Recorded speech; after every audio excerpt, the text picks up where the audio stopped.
Hello guys, welcome to विज्ञान कट्टा. आपण प्रिव्हियस इयर क्वेश्चन्स घेतो आहे होमी बाबा एक्झामसाठीचे. लाईव्ह क्लासच्या स्वरूपामध्ये आपण मागच्या आठवड्यामध्ये घेतले, पण ते कंटिन्यू झालं नाही. त्याच्यामुळे आता आपण व्हिडिओजच्या माध्यमातून घेतो आहे. जर तुम्ही आपल्या चॅनलला सबस्क्राईब केलं नसेल तर आधी पटकन सबस्क्राईब करून टाका.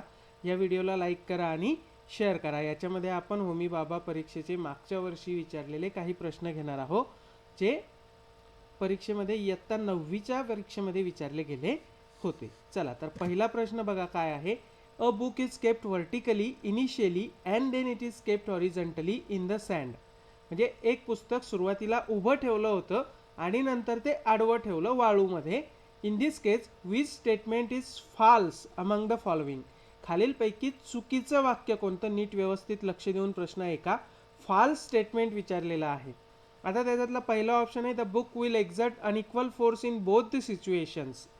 आता दोन्ही याच्यामध्ये ते अनइक्वल फोर्स अप्लाय करेल किंवा एक्झर्ट करेल, म्हणजे वेगवेगळ्या प्रकारचं बल लावेल, हे पहिलं वाक्य आहे. दुसरं वाक्य आहे different pressure will be created in both situations. या दोन्ही परिस्थितींमध्ये वेगवेगळ्या प्रकारचा दाब निर्माण होईल, असं दुसरं वाक्य आहे. तिसरं वाक्य काय आहे, the book will exert equal force in both the situations. की दोनही परिस्थितींमध्ये ते पुस्तक सारखाच बल लावेल, हे तिसरं वाक्य आहे. आणि चौथं वाक्य आहे the pressure created in vertical position of the book is greater than the pressure created in the horizontal position.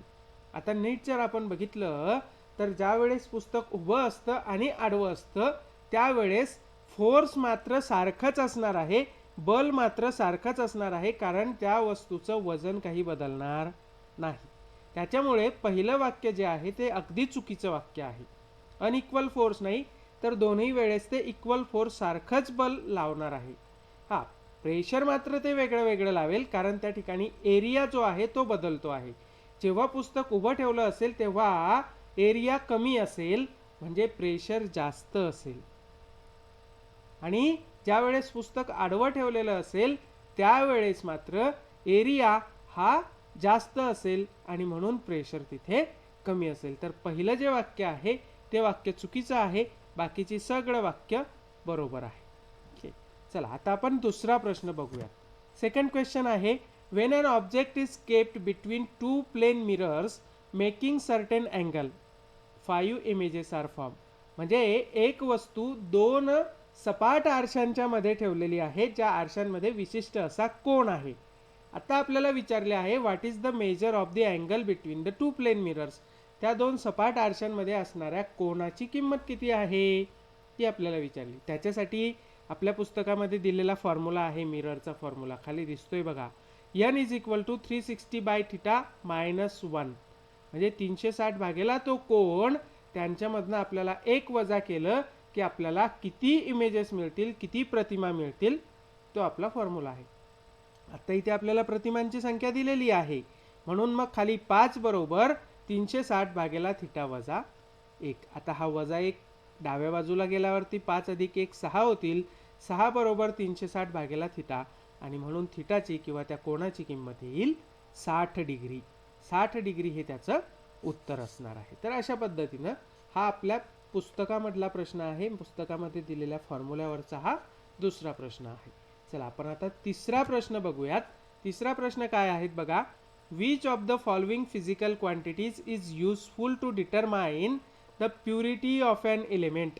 एखाद्या मूलद्रव्याची शुद्धता तपासण्यासाठी त्याचा कोणता फिजिकल क्वांटिटी म्हणजे कोणती भौतिक राशी आपल्याला उपयोगाची ठरते. ऑप्शन दिलेले आहेत मास, व्हॉल्यूम, डेन्सिटी आणि वेट. म्हणजे वस्तुमान, आकारमान, डेन्सिटी म्हणजे घनता आणि वेट. तर त्याचं उत्तर डेन्सिटी असणार आहे, कारण डेन्सिटी हा जो आहे हा मास अपॉन व्हॉल्यूम किंवा वस्तुमान भागेला आकारमान हा एक गुणोत्तर असतं, आणि ते त्या पदार्थाची शुद्धता दर्शवतं. त्याचं मास जे आहे ते तुम्ही त्याचं प्रमाण कमी जास्त केलं तर बदलू शकतो, व्हॉल्यूम बदलू शकतो, पण डेन्सिटी मात्र ती स्थिर असते त्या पदार्थासाठी, आणि त्याच्यामुळे त्या पदार्थाची शुद्धता आपल्याला डेन्सिटीवरनं ओळखता येते. तर असं तिसऱ्या प्रश्नाचं उत्तर आपलं सी, डेन्सिटी, किंवा त्याला आपण घनता असं म्हणतो. आता चौथा प्रश्न बघा काय आहे. The construction of submarine is based on, की जे सबमराईन आहे म्हणजे ज्याला आपण पाणबुडी म्हणतो, त्या पाणबुडीचं जे कन्स्ट्रक्शन आहे, त्याची जी रचना आहे ती कशावरती आधारित असते. पहिला ऑप्शन आहे ग्रॅव्हिटेशनच्या लॉवरती, दुसरा ऑप्शन आहे इनर्शियाच्या लॉवरती, तिसरा ऑप्शन आहे पास्कलच्या लॉवरती आणि चौथा ऑप्शन आहे आर्किमिडीसच्या प्रिन्सिपलवरती. हे दोनही प्रश्न एकाच टॉपिकमधले प्रश्न आहेत, त्याच्यामुळे ते दोन्ही एकत्र आपण घेऊ. आर्किमिडीसचं जे तत्व आहे त्या आर्किमिडीसच्या तत्वावरती आपल्याला पाणबुडी बेस्ड असतं, त्यांची रचना बेस्ड असते. म्हणजे काय की आर्किमिडीसचं तत्व काय सांगतं की बाबा घनता वाढली की तो पदार्थ खाली बुडेल, घनता कमी असेल तर तो पदार्थ तरंगेल. मग घनता कमी असली पाहिजे, त्या सबमराईनची घनता जास्त असेल तर ती खाली जाईल. मग त्याच्यामध्ये पाणी आत घेतलं की घनता वाढेल आणि ती खाली जाईल, मग पाण्याच्या खालून ती सबमराईन चालत राहील. अशा पद्धतीने ते आर्किमिडीसच्या तत्वावरती त्याची रचना अवलंबून असते. तर असं हे दोन्ही प्रश्न. त्याच्यानंतर पुढचा पाचवा प्रश्न आहे बघा आपला, the weight of an object on Mars is 348 Newton.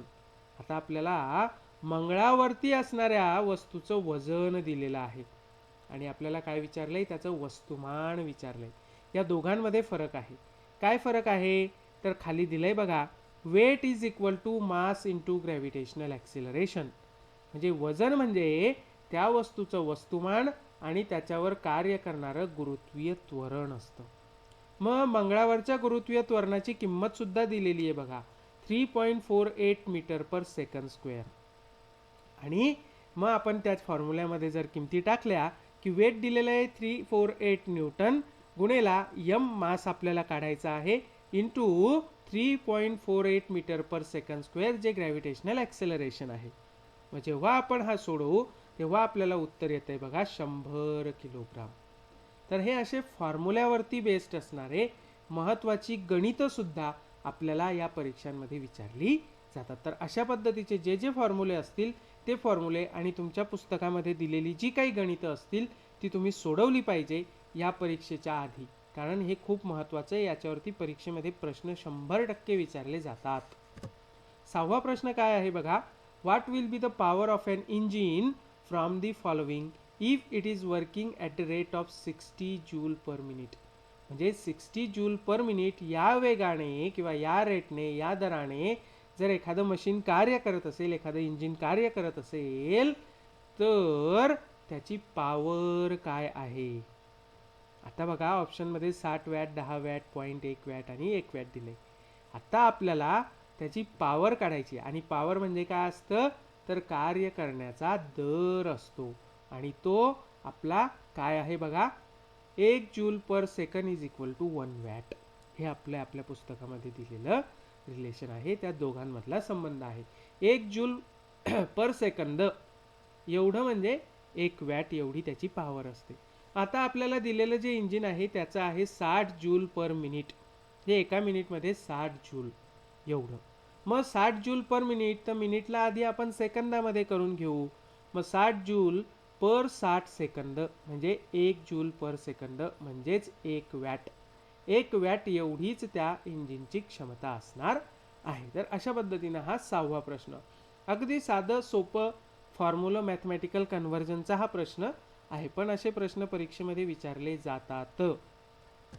सातवा प्रश्न बघा काय आहे, among the following which physical quantity has no unit. खालीलपैकी कोणत्या भौतिक राशीला एकक नाहीये. आणि ऑप्शन आहे अपथ्रस्ट, ग्रॅव्हिटेशन, स्पेसिफिक ग्रॅव्हिटी आणि डेन्सिटी.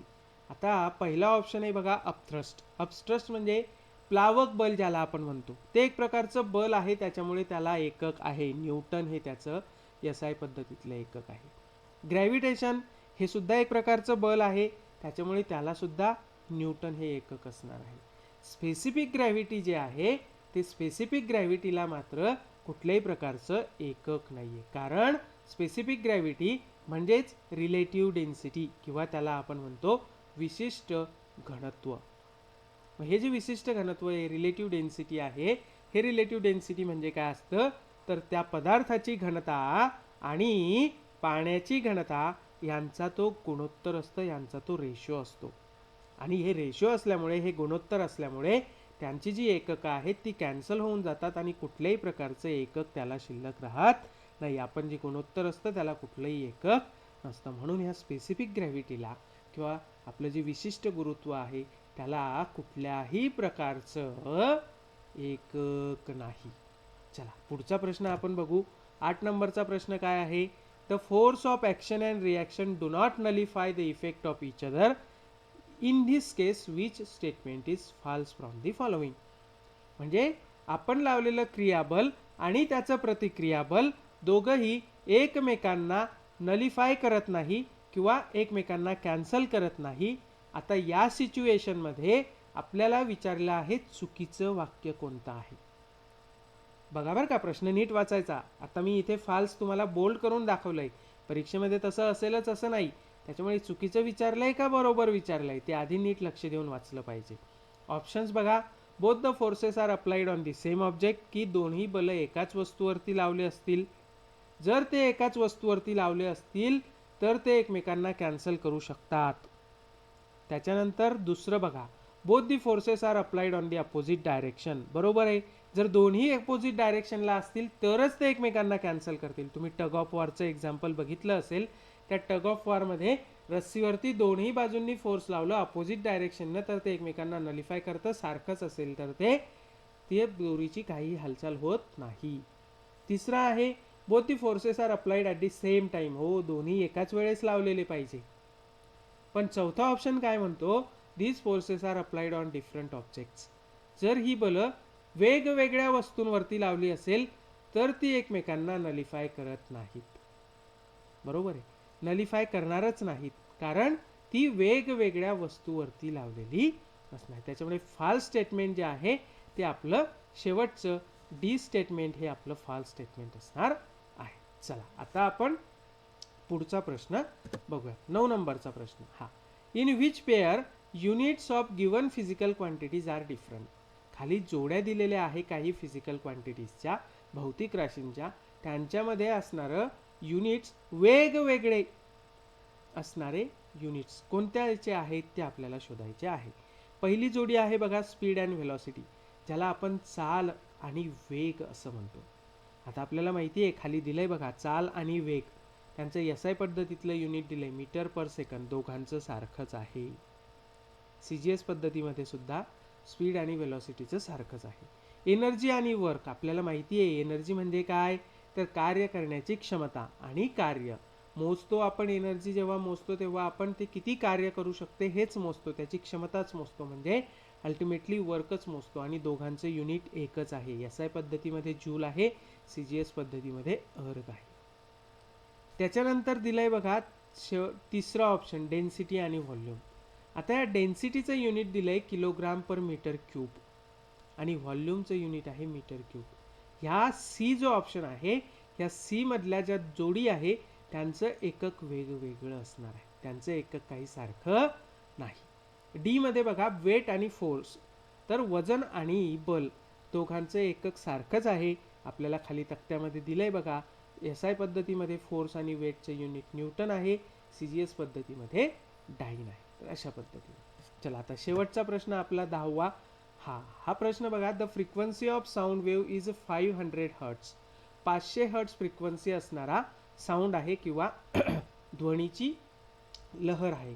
आणि त्याचा आपल्याला काय दिलेला आहे? स्पीड दिलेला आहे, फ्रिक्वेन्सी दिलेली आहे आणि आपल्याला वेव्हलेंथ विचारली आहे. म्हणजे आपल्याला त्याचं वेग आपल्याला त्याचा दिलेला आहे, त्याची आपल्याला वारंवारिता दिली आहे आणि तरंग लांबी आपल्याला त्याची विचारलेली आहे. मग त्याच्यामधला फॉर्म्युला बघा. Speed of sound is equal to frequency into wavelength, की त्याचा जो चाल असतो किंवा वेग असतो तो त्याची फ्रिक्वेन्सी वारंवारिता आणि त्याची तरंग लांबी यांचा गुणाकार असतो. जर आपण फॉर्म्युल्यामध्ये किमती टाकल्या तर आपल्याला उत्तर येतंय 0.25 मीटर एवढं. अशा पद्धतीचे प्रश्न आपल्या परीक्षांमध्ये विचारले जातात. तर हे काही 10 प्रश्न होते. आणखी असे प्रश्न आपण घेऊ. 26 तारखेपर्यंत तुम्हाला या चॅनलवरती खूप सारे व्हिडिओज असे दिसतील. तर पटकन या व्हिडिओला लाईक करायचं, शेअर करायचं आणि आपल्या चॅनलला सबस्क्राईब करायचं. थँक्यू.